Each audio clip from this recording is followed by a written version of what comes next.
Hello, everyone, and welcome back to another episode of Upbuilding the Self. I am Michael Sloyer, and I am here with my two partners, Rasanath and Vipin. Hey, guys. Hello. Hey, Michael. Welcome back from your week off. Thank you. It's really nice to be back in the flow of things and with you for this conversation. And so today, our topic for this podcast is meta conversations.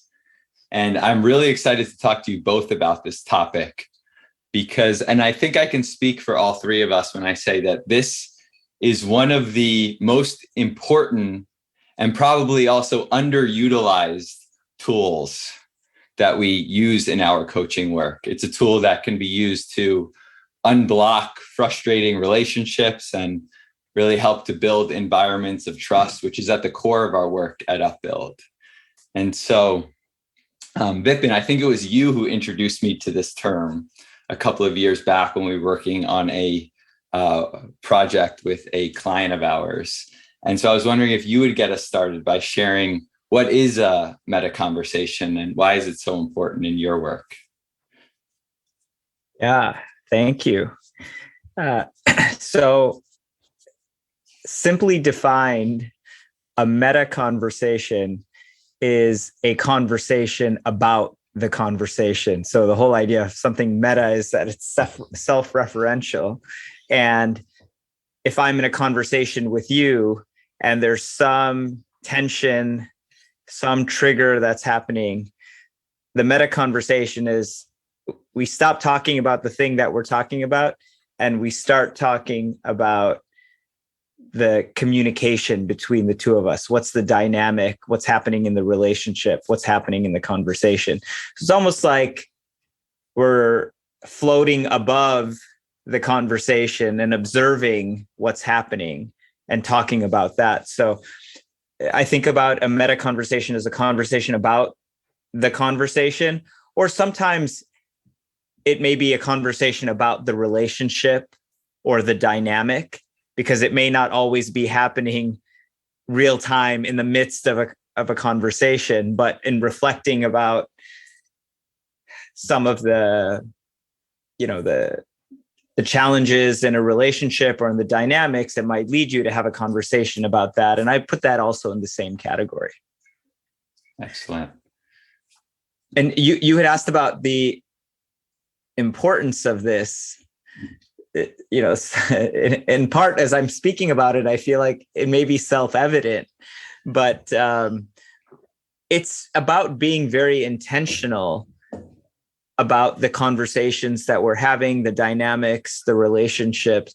And when you are trying to talk about content, but the relationship dynamics are off, you feel triggered, it's really hard to talk about the content of the conversation uninfluenced by those dynamics. And so what we find is it's much more effective and productive to pause the content and talk about what else is going on, and then return to the content once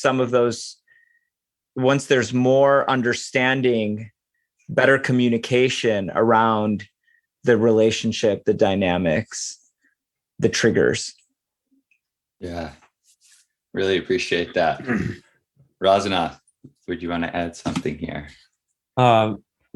Nothing too dissimilar to what Vipin said. I think that one of the biggest advantages of having a meta conversation is when we are locked into the content of what we are talking about and when we are getting triggered, the typical response is to actually hit the accelerator and go even more into the content because we are trying to get something from the conversation, but it is no longer actually about the conversation. You see, what happens? We have emotionally departed from the content of the conversation, but we are still in the content of the conversation. We're trying to get our needs met through the content of the conversation, when emotionally we have already departed from it. And so what meta conversation does is it brings back the attention to, well, what are the underlying emotions that you're trying to meet from that conversation? And those are many times unspoken. And when two or more people are having a conversation, and especially a heated conversation, sometimes triggered conversation, they're not even aware that it's no longer about the content, right? And when you shift the energy and then bring it back to the underlying emotional needs, what's happening here? Suddenly, the conversation is more effective, because you address the emotions before you actually then come back to the content again. Very good. What it also does is clears a lot of misunderstanding. It actually can create alignment on the content as soon as there is alignment and understanding of the underlying emotions behind the content itself. Okay, very good. Thank you for that. And so what I'm receiving from both of you is that meta conversations are about zooming out and talking about what are the needs that I really have here and what needs are not being met, rather than trying to do it in a way where I might not be as explicit about those needs. That's right. Okay, good. And do any examples come to mind so we can help our listeners really get a clear sense of what we're talking about here? Vipin? So many examples. I mean, I don't even know where to start. But I was thinking about a conversation that we were having within our team a few months ago. And, how do I summarize this? It was around the new year, and I had sort of had some internal clarity about a decision. And with a lot of excitement and enthusiasm, I'd sort of emailed the team and communicated that that initiative that I was taking, with also wanting to discuss it. And then through a series of, Rasanath, you had reached out to me to just check in on how I was doing. I got a sense that the reaction to my enthusiastic initiative was different than I had envisioned. And it was partially maybe like a feeling that I hadn't taken the time to talk through and get alignment. And I remember at the end of that conversation, I was a little confused, and I was asking you, do you think I need to reach out to the others? And you were in a rush because you were with the kids, and you basically said, I think that would be a good idea. And then we hung up the phone. And I remember sitting there and thinking, well, if someone has a problem with what I've done, they should reach out to me. Why should I be the person to reach out here? They should reach out to me and tell me that they feel uncomfortable with something. And I remember thinking for a couple hours, feeling quite entrenched in that viewpoint, and seeing my ego saying like, okay, well, I'll just sit back and wait till somebody reaches out to me if they have a problem. And I realized as I was thinking that way, one, I myself was the only person carrying the distress in that moment. I was feeling triggered. I was feeling upset, and I was suffering the consequences of that. So my decision to say, "Hey, I'm gonna wait," was not serving me myself, even though I was being very egotistical about it. And at the same time, I realized I didn't want to be that person. I didn't want, if someone else was feeling uncomfortable, I didn't want to be the type of person that would say, well, if you're feeling uncomfortable, come to me and talk about it. I wanted to be the type of person, if this is my partner, if you feel uncomfortable, let me reach out to you to try to understand your discomfort and see how I might be able to bridge the gap in understanding. And so I did reach out to our other partner, Hari Prasad.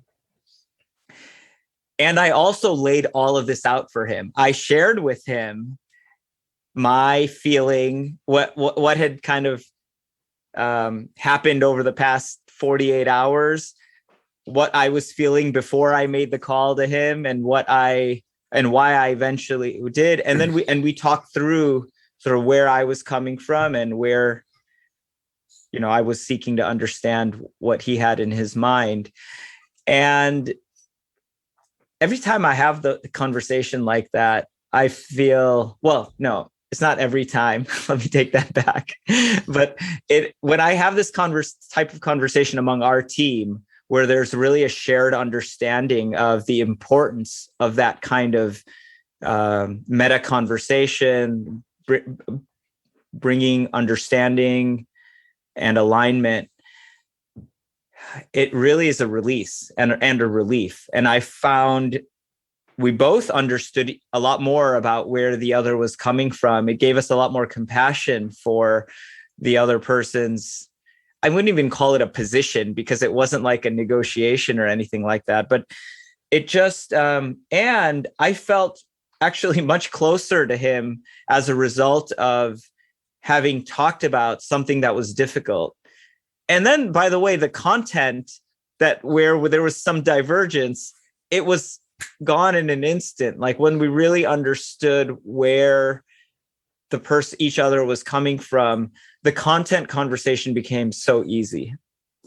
So that was a long-winded answer. I didn't intend to go into that much detail, but it just started coming. So sorry about that. No, not at all. And I loved, the whole story is so illustrative of what a healthy meta conversation looks like. And you use the term "lay it all out," and I think that's really what a meta conversation is all about. It's about laying it all out, including, and probably most importantly, my own thought process and where I'm at and what I'm feeling, so that is the thing that we can talk about rather than the content itself. Yeah. Well, and it makes you feel vulnerable. Like I shared with him how I felt hurt by the response to, my initiative. And, it's kind of, it would have been easier for me to just say, well, if someone has a problem, come and talk to me, and stay cloistered in, but, it takes, I think, to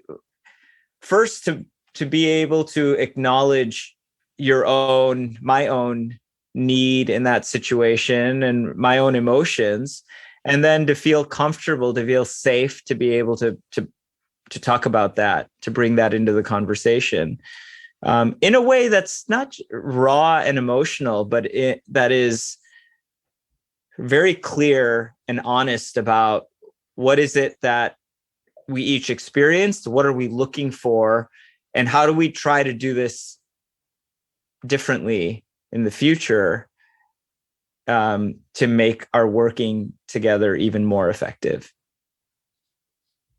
Beautiful. I also, at some point, as we continue this conversation, I thought of another example that is, it wasn't as like tied up in a nice, neat bow at the end. So I don't want to leave also the impression that every time you have one of these conversations, it's just like, rainbows and unicorns and everything works out beautifully.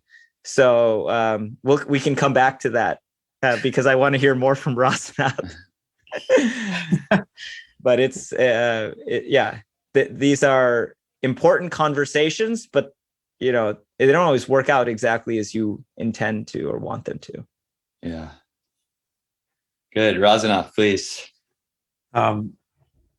I think for me personally, well, first of all, Vipin, thank you for sharing that example. I think it was very poignant. And it just makes me realize how grateful I am to be working with these group of individuals that I work with every day. I just had this overwhelming feeling around the sensitivity and the maturity that the individuals in this team bring to anything in any conversation. So thank you for that. And an example that came to my mind was just last week. We have been having some sleep regression challenges with our little one, and every single day last week, my wife and I were triggering each other at night. Like it was just this thing where she was tired, I'm tired, and then something or the other just like kept happening, and we just arguments.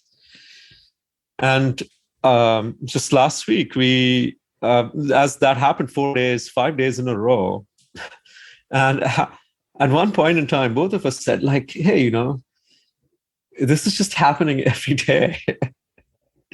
And there must be something here that we are not addressing. And we just stepped out and we said, and the conclusion for both of us was, we both are tired. And we both need help. And I think the way we can have some of these conversations is instead of like actually making an ask without feeling like the other person should fulfill it. And there are more, just treating each other with a little more kindness, because we both are in the same boat. And in the conversation, what we also realized is there was an internal story around how I am more tired than the other person. Right. And that was just fascinating to discover that there is, because that is the only thing that justifies you asking for help from the other person in a way that doesn't make you feel guilty, is when you feel more tired. And for me, that discovery was just very, very helpful. And we have been adopting a different way of working in the last 3 days that one has brought in more appreciation for what the other person is doing. And even when we're making the asks, it comes from a place of actually appreciating what the other person has done through the day and how the other person must be feeling tired by the end of the day.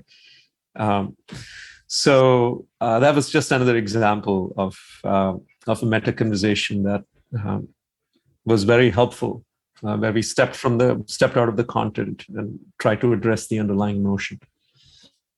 Very good. And I think this story is illustrative of one of the clues that we can use to figure out when we need to have a meta conversation.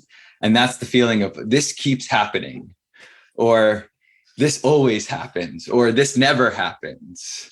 When we start using extreme words like always or never, or we feel like something is repeating itself, it's probably a good opportunity at that point to take a step back and have a conversation about the fact that it keeps happening, or that I feel that this person always does something or never does something. And the other thing that you brought up, which is so good, is that when we have a story in our head about what the other person is thinking or what they're doing or what their intent is, that the other person, we're not actually sure if that's the real story, or we're pretty sure that that's not the real story. It's an opportunity to just let the other person know that that's something that's in our head, and to be able to have a conversation about that. Yep. Also, the thing with this, going back to what we discussed earlier about meta conversations itself, when we continue to engage in the content, when we're getting repeatedly triggered, and this is something that I discovered during the last week, it further reinforces your story. because you sort of create a situation where the other person is stepping into it's sort of like the self-fulfilling prophecy, right? Where we are not stepping out and really understanding needs, but as you're engaging in the content of the conversation, the other person is showing up more and more closer to what was the story in your head, which just like makes things so much worse. And then at that point in time, you're just looking for justification more than actually trying to resolve what the underlying feeling is. Yeah. So you are on a slippery slope at that point in time. And the meta conversation actually helps you stabilize. You want to make sure you're not on the slippery slope, especially when you're having conversations around very important things. Think about how you're having conversations about content that has far-reaching implications on the organization or on people's lives. And when we are not able to really bring in the underlying emotion behind those conversations and decisions get made, it's pretty risky.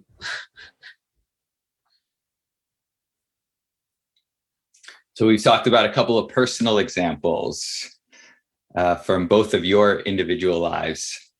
Any organizational examples that may have come up through your coaching work that would be helpful to share?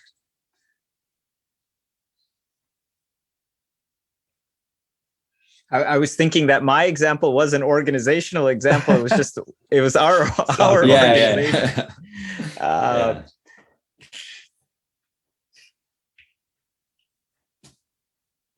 I feel like this is, I'm trying to think of one in particular, but this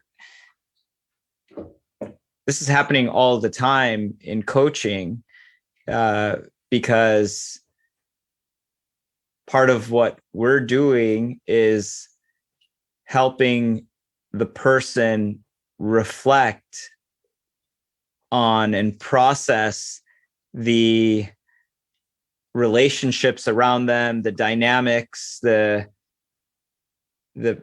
sort of the process of their decision making. And often it comes in the form of, we do a lot of work around trust. And so,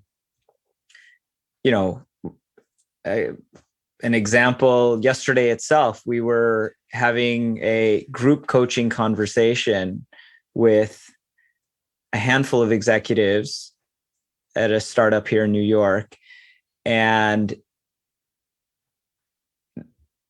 I mean, they were really frustrated with the founding team, and they were expressing the morale was really low, actually. And it was painful to hear all of the things that they were saying, ascribing intentions, a lot of gaps in understanding and gaps in communication. And so, our immediate response is and they're having conversations together. They meet, they have direct reporting relationships with the CEO. So they're meeting every week. And yet we asked them, what's the effectiveness of that weekly meeting? And then on a scale of 1 to 10, the numbers we got back were 2, 3, and 4. It's like, what are you doing about that? You're meeting every week. You have all these frustrations, and the effectiveness of your weekly meeting is at a 2. You have to be having a conversation about this, both about the effect, about the underlying dynamics of, the trust that's broken here. What are the areas of trust that have completely eroded, and how can we talk about that? And the effectiveness of the communication that we're communicating, it's just not effectively. And there are people feeling like they don't just understand what I'm trying to do here. So, where we ended that conversation is sometimes the trust is so broken that you feel like I can't even have this conversation. I need someone to help me facilitate it. And so that's something that we talked about in that instance, having us facilitate a conversation, a meta conversation between the founding team, or the CEO in particular, and a few of these executives. So that's just like, there's that example is happening on a daily basis. And often, if it's not established that we have a way to have meta conversations in this environment, sometimes like you default to not having them until things get so bad or so broken that you have no other choice. Or you need to bring somebody else in to help you have that conversation. One of the greatest tools when I was a founder prior to joining Upbuild, that one of my co-founders learned through a conversation with another founder was this idea of, he gave us this term, pinch moments. And the idea behind that was, when you're in a conversation with your co-founders, I mean, it basically, it's the idea of a meta conversation. Whenever, you are in a conversation, in an interaction, when you feel triggered, or you feel that somebody else may be triggered, or both, then you call it out by saying something like, I'm feeling a pinch moment here. And you stop the conversation that you're having and talk about what's pinching. And it's exactly what we've been talking about here as a meta conversation. But what that did was also, it established a norm. We all said we had never done that before, but we thought, this is sounds like a really good idea. Let's establish a commitment that when we have an experience like this, we will call out a pinch moment and we will have that conversation. And once that gets established as an obligation, there's an obligation among all of us to bring that up. And that makes it easier, because when that's established, I feel potentially less vulnerable stopping the conversation and calling out something like that. And I think that's really important in so many team environments, to what is the norm when things are not going well? How will we address that? How will we stop and have a meta conversation? If that's established, it's much easier to break the flow of the conversation and talk about that pinch moment. It was one of the greatest gifts we received as a founding team. We had no idea the value of that gift when we received it. And it's paid dividends for me way after that founding team kind of ceases to exist, because I use that in my life all the time. Yeah. You've shared that with the team before. And it's also, I think, something that we all use with our clients consistently and among one another. And this is why the power of a term like meta conversation or pinch moment is so strong, because if everyone else knows what we're talking about, we don't need to say much more than like, hey, can we have a meta conversation about this? It's immediately clear that we need to stop talking about the content and we need to talk about the relationship or what's going on in the background. Or if I say that I'm having a pinch moment, which is a specific flavor of a meta conversation, then it's clear that I'm having some emotional reaction. And what I need right now is for us to be able to talk about what I'm experiencing. Yeah, absolutely. I mean, that just being, so I remember the first time that we used that term, and the thing is, it's what Rasanath said, you're in this mode, there's more tension, you're kind of jamming on the accelerator so that you can like get your point across. And you're sort of sometimes brushing that tension under the rug in the effort to like get what you want in the conversation. And someone calls out a pinch moment. And it's almost like a deer in headlights moment where everybody's, whoa, wait a second. Let's pause for a second and notice what's happening. And yeah, the first couple times it can be a shock to the system. We're like, wait, no, we got to keep going on this. And then you get used to a different way of working, but it is so helpful to have that language, that shared language, so that, like you said, you immediately know what needs to happen after that versus trying to reestablish that each time. I think part of the reason why meta conversations are helpful but so rarely had is to your point, Vipin. It's not efficient as we think about efficiency. And when there's a lot going on, it's so paradoxical, because when there's a lot going on and we want decisions to be made as quickly as possible, we don't want to have meta conversations because it slows everything down. We're not going to arrive at anything useful or helpful here from a point of view of decision making. And it almost like, it's interesting how the whole thing becomes paradoxical. We are in crunch mode from a point of view of time. And so what we want to do is just push the accelerator harder. The challenge is that the price we pay for that, and that kind of fast decision making, is erosion of trust. And over time, then it starts to affect the functioning of the organization, where now I have to spend more time repairing. And usually the response to that is, well, let somebody else deal with the problem, right? Like, and sooner rather than later, like it leads to a culture that is dysfunctional.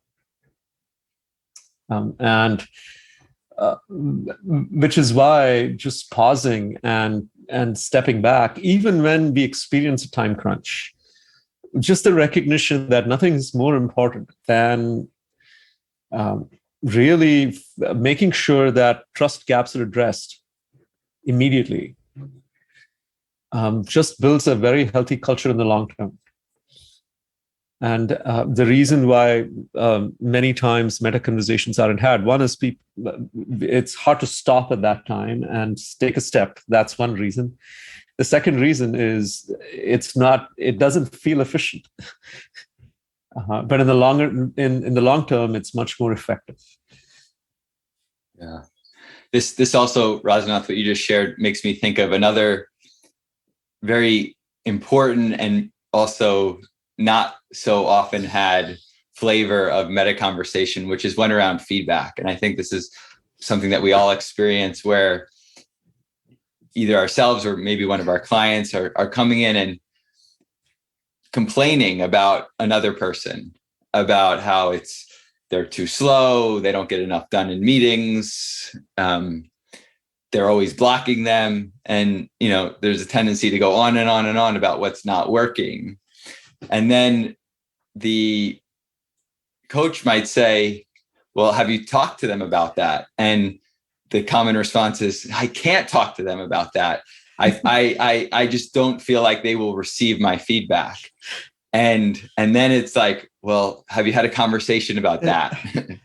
Have you had a conversation about why it's so hard to give them feedback? Right. And it's usually at that point where a light bulb goes off, because by having that conversation and being able to say, there's actually things that aren't working in our relationship, but I find it really hard to be able to talk to you about those things. And I'm wondering if we can talk about why it's so hard for me to talk to you about things.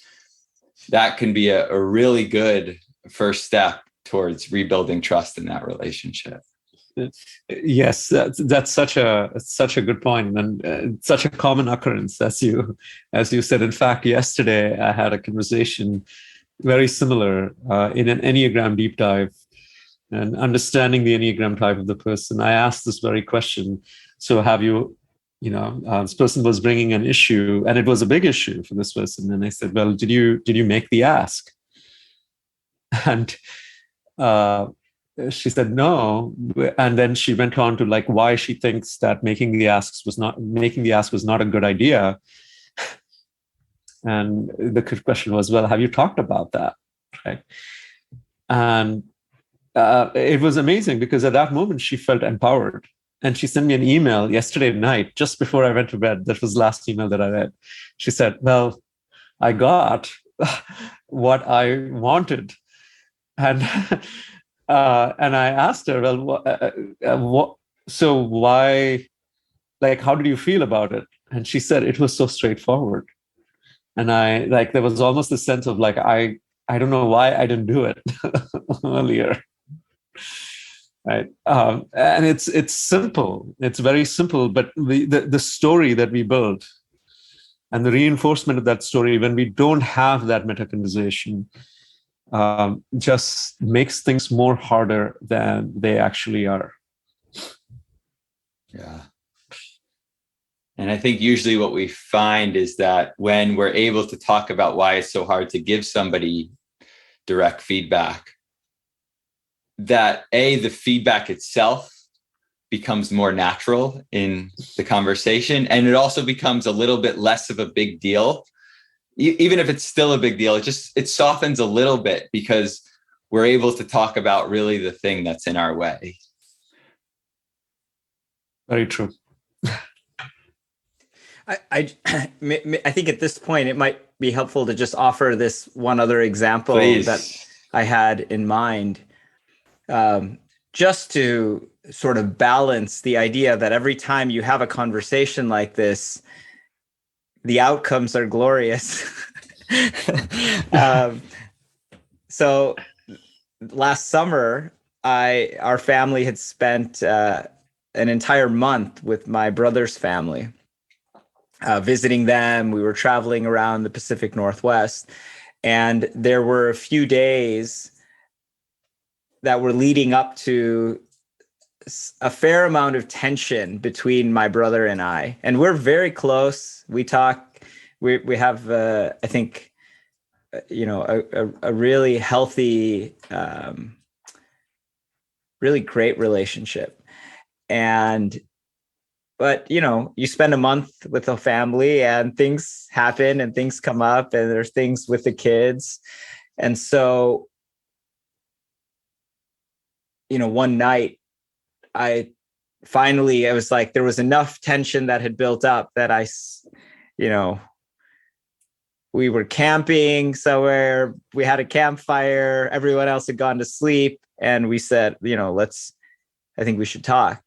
And we have this conversation, and it was difficult. And, I shared some things where I felt I was trying to be as open and honest as possible about some of what I had been experiencing. And, there were tears, there was crying. And, then the next couple of days were probably the hardest that I've experienced in 10, 20 years in our relationship. And, there was a lot of distance and shutdown as a direct result of the conversation we had. And then we talked about it a couple of days later.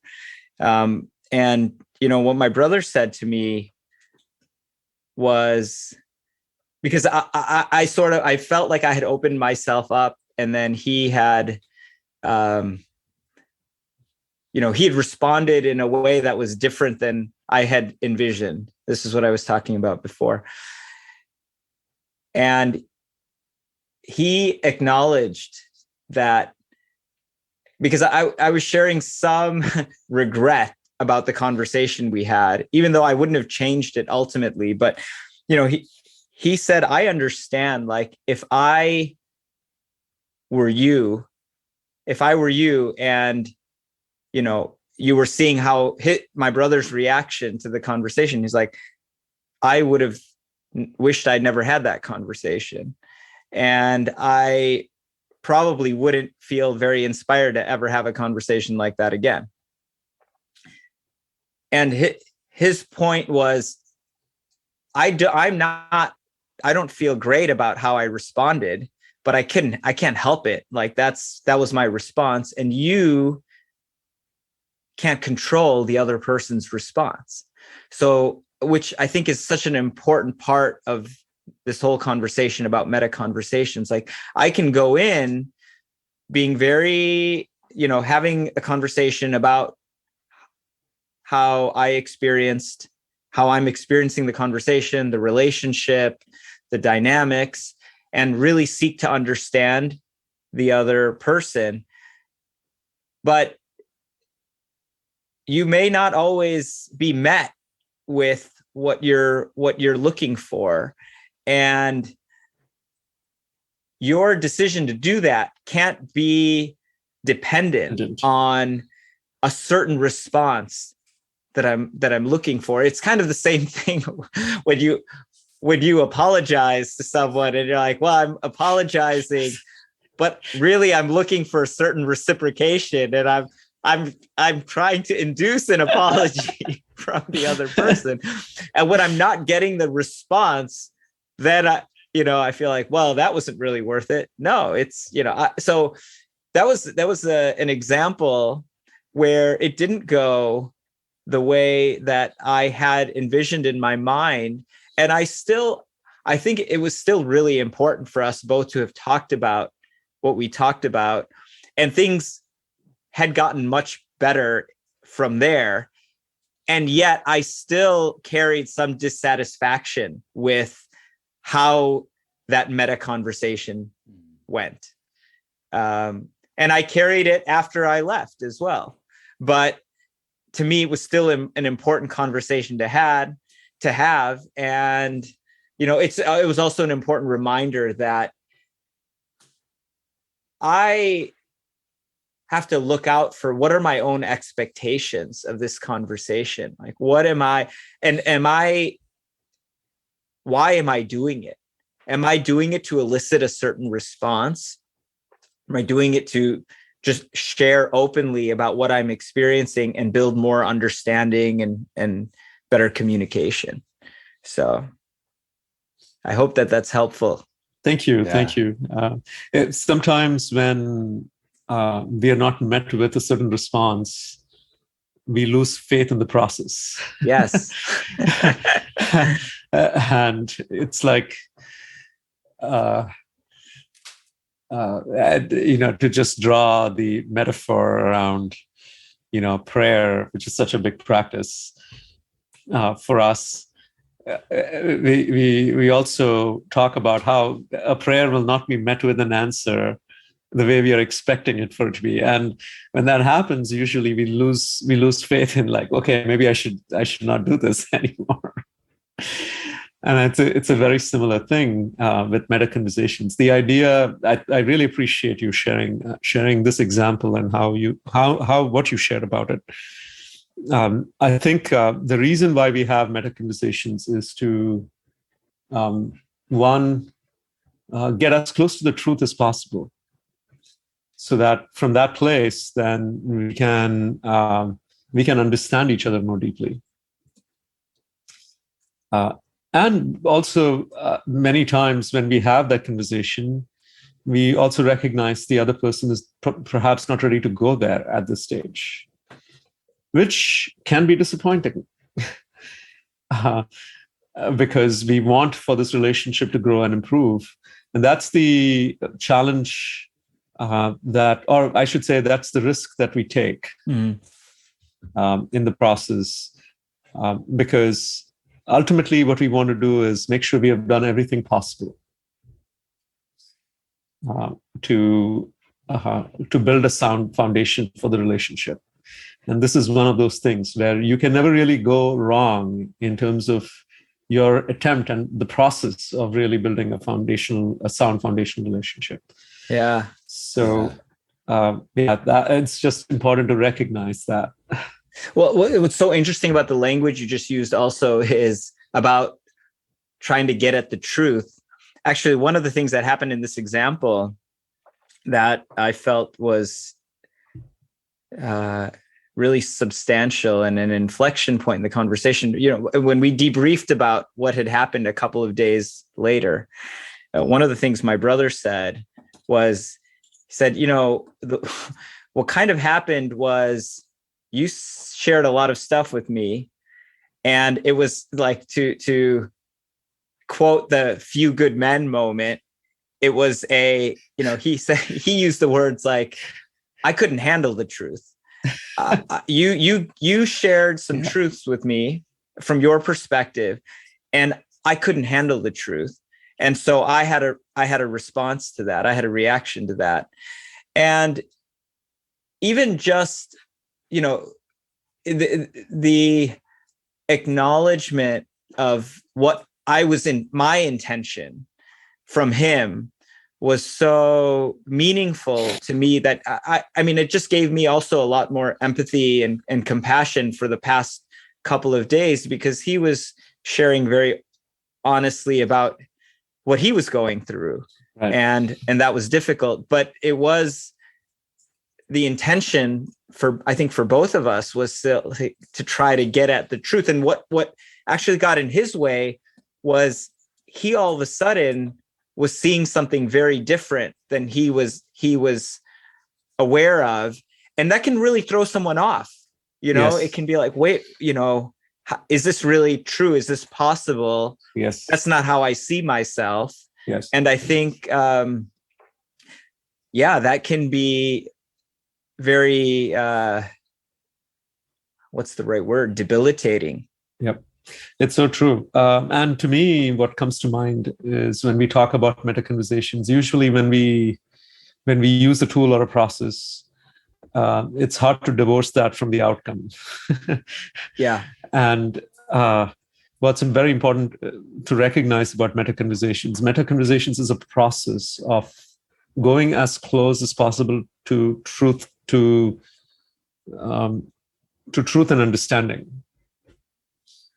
And sometimes it takes multiple conversations to actually arrive at that. But the process itself is very rewarding. Because every time, even when you don't get to the outcome as you might expect in your first conversation, there is suddenly another layer of truth that just opens up, where we recognize, oh, well, even when I had the meta conversation, I assumed that the relationship was here, or I assumed that the person was ready to have this, and I recognized that, well, that was not the case. Yeah. So it's this process of just peeling the layers and constant correction until we both arrive at a place where we can see each other and be able to talk, and then perhaps the outcome starts to manifest. And even if it doesn't, it's a show of continuous investment in the relationship. So good. So that is what you're doing. That's and right. Not all investments reap immediate returns. Like, these are investments that it's a commitment to the relationship. It's an investment in that. And also, the trajectory of that relationship is not a smooth line. It's jagged. It's so true. To be accepting of that. And and given the first example that you shared about what happened within the Upbuild team, what I so much appreciated was and to tie to the point of investment in the relationship. Meta conversations is a very sure shot way of not letting the ego at any point in time take over our relationships and decision making. I'm also realizing that I in this moment that I think it's clear that I have the most ego on the team, which is why I need to have the most meta conversation. I respectfully disagree with that.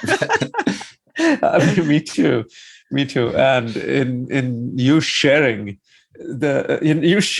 it in this way with the public, to me, that's a sign of how you're working.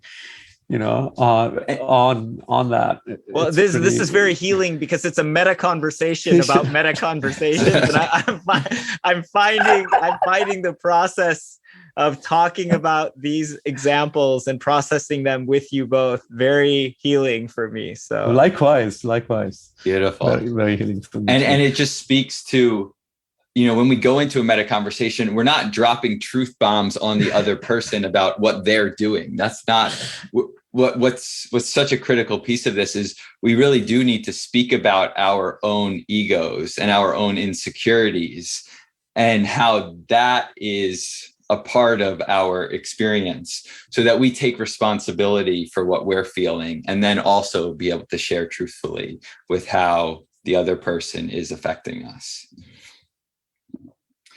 Beautiful. Absolutely. Is there anything that either of you would want to share in closing?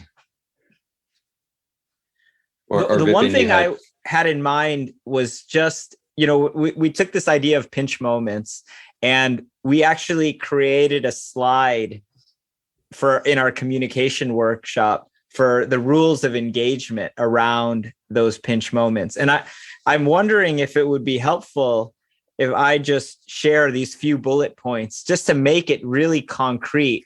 How does one go about this? Because like you said, it's not just dropping, hey, I'm just being honest here. I'm just telling you what you're doing.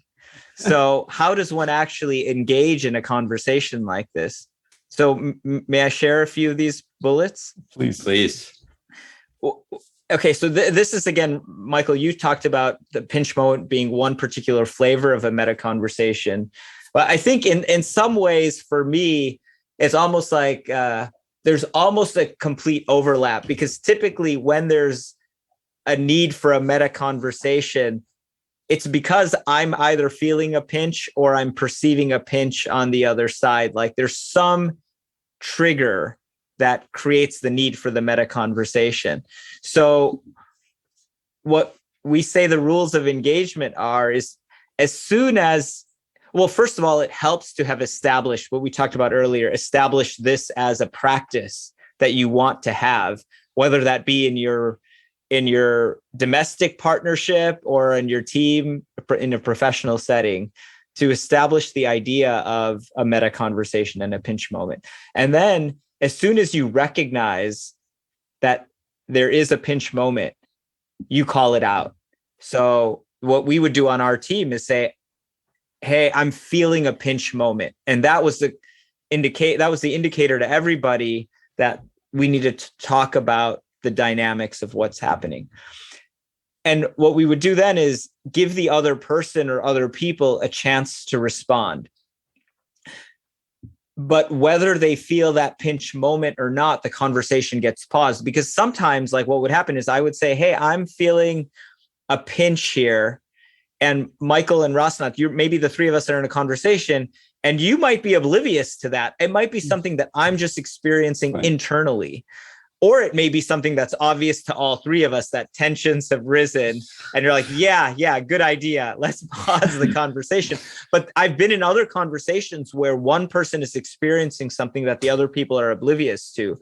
So it helps to just check in, like, I'm feeling a pinch moment, and give you both a chance to respond saying, yeah, I'm sensing something as well, or I'm feeling that myself, or I'm not feeling it, but I'm sensing that pinch moment in you. So we just establish what's happening, and then we discuss the meta conversation or meta communication, the communication about the communication. We talk about the tone, the body language, and part of that is to start by, if I'm feeling the pinch moment, sharing what I'm experiencing, and then really seeking to understand, and in doing that, taking responsibility. This is what I am going through, not, hey, this is what you're doing to me. This is what my experience is. And then seeking to understand, Michael, what are you experiencing of this? Rasanath, what are you experiencing? And you may be experiencing something totally different, but sharing that, and for me to try to understand that before we go back to the original topic or the content. And sometimes that pinch moment is too charged. And so by the time we call it out, we're not actually ready to discuss. And so when that happens, we agree to discuss the meta communication, the meta conversation at another time, but we commit to doing that within 24 hours or 48 hours. So sometimes, like, we haven't had the awareness to call out the pinch moment early enough, and by the time we did, it's too heated. So we give ourselves the freedom to say, you know what, I'm not quite ready to talk about this right now. can we do it tomorrow or the day after? And let's block out time to do that. So we respect each other's need to have the conversation when we're feeling ready to have the conversation. We still pause the content. And like Rasanath said, sometimes that's what gets in the way. Well, we still have to talk about this thing. We can't wait to talk about the topic, but the topic is not going to be effective if there's so much tension in the conversation. And then again, in a meta conversation, what we're investing in is understanding the intentions of the other person or other people and honestly sharing our own.